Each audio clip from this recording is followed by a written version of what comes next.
कहते हैं जब कोख में नई जान पल रही हो तो दो दुनिया के बीच का पर्दा बहुत बारीक हो जाता है। एक वो दुनिया जिसमें हम सांस लेते हैं और एक वो जो अंधेरे में खामोशी से हमारा इंतजार करती है।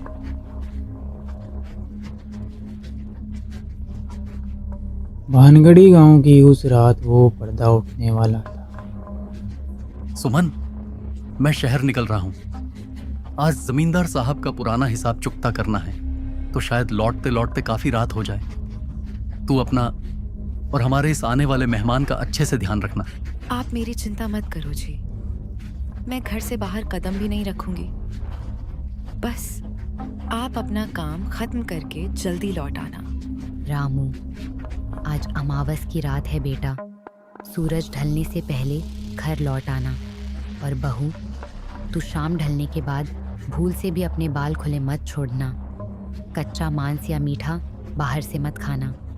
आज की रात उनका पहरा होता है और गर्भवती औरतों पर उनकी नज़र सबसे पहले पड़ती है। जी दादी, मैं ध्यान रखूंगी। रात ने अपनी चादर फैलाना शुरू कर दिया। हवा में आज कुछ अजीब सी ठंडक थी और फिर सुमन से वो अनजानी गलती हो गई जिसका इंतजार वो साया कर रहा था। हे भगवान, दादी ने बाल खोलने से मना किया था।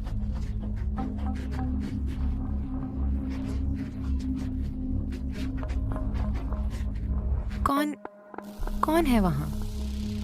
दादी, दादी आप हैं क्या?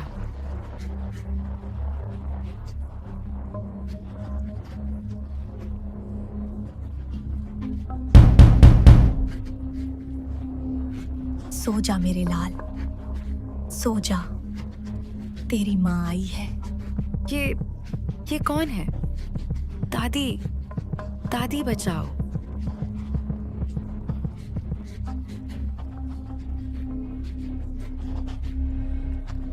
क्या हुआ बहू?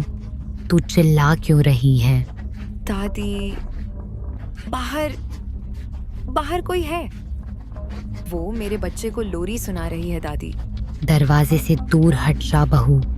उसने तुझे देख लिया है। पीछे हट जा। अपना बच्चा मुझे दे दे सुमन, मुझे बहुत भूख लगी है। दरवाजा खोल सुमन, खोल दरवाजा।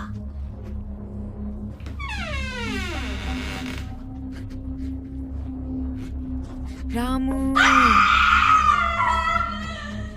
तभी सुमन देखती है कि कोई आदमी सामने से आ रहा है। उसका चेहरा नहीं दिखता, लेकिन जैसे जैसे पास आता है उसे पता चलता है कि वह रामू है। रामू घबराकर सुमन के पास पहुंचता है और पूछता है। सुमन कांपती हुई आवाज़ में उसे पूरी घटना बता देती है। रामू कुछ पल सोचता है और कहता है, शायद तुम्हें कोई वहम हुआ है। इतना कहकर वह सुमन को घर के अंदर ले जाता है। दोनों सोने की कोशिश करते हैं। करीब रात के 1 बजे अचानक सुमन की आंख खुल जाती है। वह देखती है कि उसके बगल में सोया हुआ रामू बिस्तर पर नहीं है। उसी समय घर के बाहर खेतों की तरफ से किसी के मिट्टी खोदने की आवाज़ आने लगी। डरते डरते सुमन बाहर निकली। चारों ओर सन्नाटा पसरा है। जैसे ही उसकी नज़र खेत की तरफ जाती है, वह सुन्न रह जाती है। वहाँ एक गहरा खड्डा खोदा हुआ है और उसके पास में रामू खड़ा है। लेकिन इस बार रामू कुछ अलग दिखाई दे रहा है। उसकी आंखों की पुतलियाँ पूरी तरह गायब हैं और उसकी आंखें बिल्कुल सफ़ेद हो चुकी हैं। वह बिना कुछ बोले लगातार मिट्टी खोद रहा है। घबराकर सुमन जोर से चिल्लाती है। आवाज़ सुनते ही रामू अचानक रुक जाता है। वह चारों ओर हैरानी से देखता है और घबराकर कहता है। रामू जैसे ही सुमन की ओर देखता है, उसका चेहरा डर से पीला पड़ जाता है, क्योंकि सुमन के पीठ पीछे अंधेरे में एक काला सा बिल्कुल खामोशी से खड़ा था।